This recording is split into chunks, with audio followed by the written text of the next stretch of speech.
Okay, I just got my Ruger Redhawk 357 Magnum 8 shot 5.5 inch from the service center, and they did change out the barrel, crane, ejector, hammer, and paw. They kept it for about the 3 weeks, excluding the shipping time. I got it on July 2018, so right now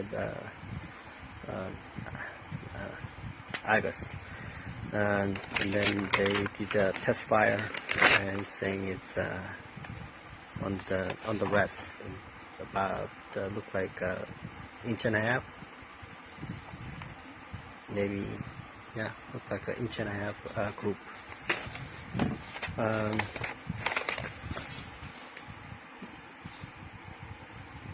Cylinder gap was really bad, but now its cylinder gap is actually perfect. I mean, if there's end shake is only 1,000, and then cylinder gap, forcing cone between cylinder and the forcing cone is only 4,000.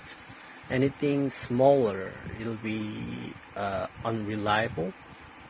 And then the end shake need, I think it's best you need some end shake, because when the cylinder heats up, it will expand. Then when it's too tight, and cylinder not gonna be rotate. So need some end shake. My GP 100 and 357 GP 100, and then 22 long rifle, it's about 2,000. And then my 100-year-old Smith & Wesson, it's actually it's end shake was same as my old the Redhawk before ship it out. It was 100.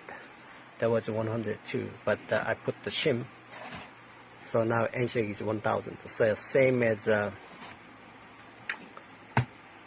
this one, but I have to test it out. Might be 1,000, might be too tight. But my GP 100 when I first got it is about 1,002. But now I shot it a lot. Now it's right now it's when I measured it about 2,000 of end shake. So it'll be right now. It might be too tight, but if I shoot a little bit, then it'll end shake. That'll be open up a little bit.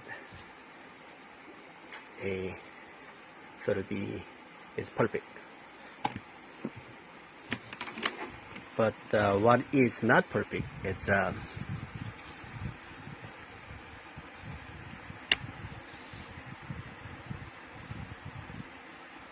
there's a off-center frame to barrel fit. Right now is a little bit better than before. Before was when I look this way, no gap. This way is like double the gap on this side.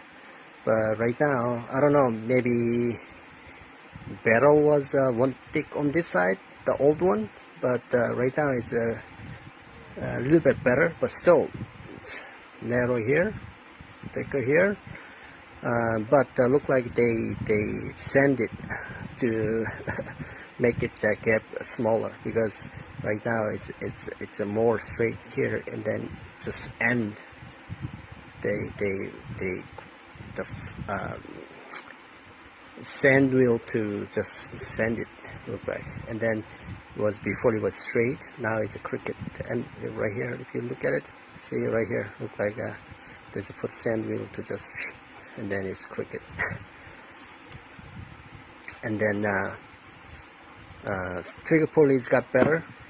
Before it was single action was 6.5. Right now it's a single action is 5.5. And then before I sent it out, its double action was 11.5 pound. Right now it's 10.5 pound. So it'll be 1 pound lighter. They changed the hammer, but still one side is scraping. So I have to do something. Probably I'm gonna take this cap out and then disassemble everything, and then and then filed one side. Look right here, it's scraping, so I'm gonna file it down. And then right now is this side is higher than this side. The GP122 long rifle is opposite. The other side was about 8" higher than the other side, and so I have to file it down and all that. I have to do all that on that one too. And then one of my complaining was cylinder and barrel was not line up. Right now, yeah, it's not line up.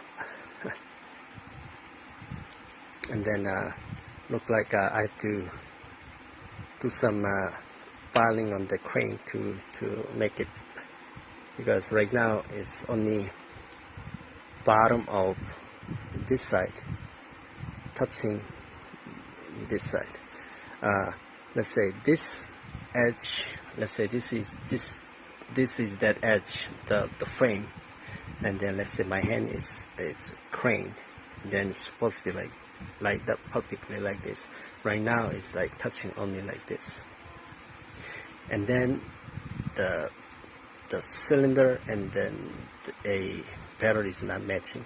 The same thing happening to my GP122 long rifle, was not matching. So I grind that the crane side, this side right here, this contact point, I filed it, and then I put the magic marker to hit the contact point, find the contact point, where is correct contact point, and then I grind it, I'll file it, and then until it's correct, and then put the cylinder back in, and then checked it, and then still wasn't, it got better, but it's not perfect. So I just still do that grinding, file it, grind it, file it, and then put it back in, keep testing it, and then I did about 5 times. But I'm filing by a little bit, and then right now it's perfect. This cylinder to frame, barrel fit is 100%. This one, it's in resting position. It's lined up 100%. But when you pull the trigger, because pi is pushing anti-clockwise, so pushing up, and then I put the extra long paw to lock up is really hard. So it's like a 98% a fit, because this side, if it's round, and one side is showing a little bit, but it's well, it's I'm not complaining. This should like fantastic. It should 6.5 pound double action pull. So I think this should better than this one. This is really super light trigger pull, and this is even better. Oh, and then I put the extended firing pin, and then I put this firing pin, original firing pin, and put it in here. And then what I did is measure the 22 long rifle, measure it, and then make it 5,000 longer, and put it in there. And then now this one, if I usually 1 out of 10 misfire, because firing pin was too short and then very thin. Now I put this one, put it in there, and then still I didn't make it tip really pointy, and so, but it's still bigger than before, and then a little bit 5,000 longer than before. So it's right now it's 10 out of 10, no misfire. And then this one probably I'll do the alignment. I'm gonna do it myself because I don't want to send it again. And yeah, they changed the barrel, they changed the crane, ejector hammer, but they didn't align it. But I know how to do it, so it's not that hard. Just need to file it, put it back in, file it. It took me a couple hours to do it, and then check it, and next day I do that again because I work, so I have to couple hours every day. So it took me about 3 days to line it perfectly. I do file it little bit by little bit. I don't do like a whole magic marker, open and close, and then file it where its high point is, file it, then open and close, same thing, and then put the cylinder back in, put it back in, make sure it's lined up. Need to go more that way, then let's file it again until all the way matches up. Okay, thank you for watching my video.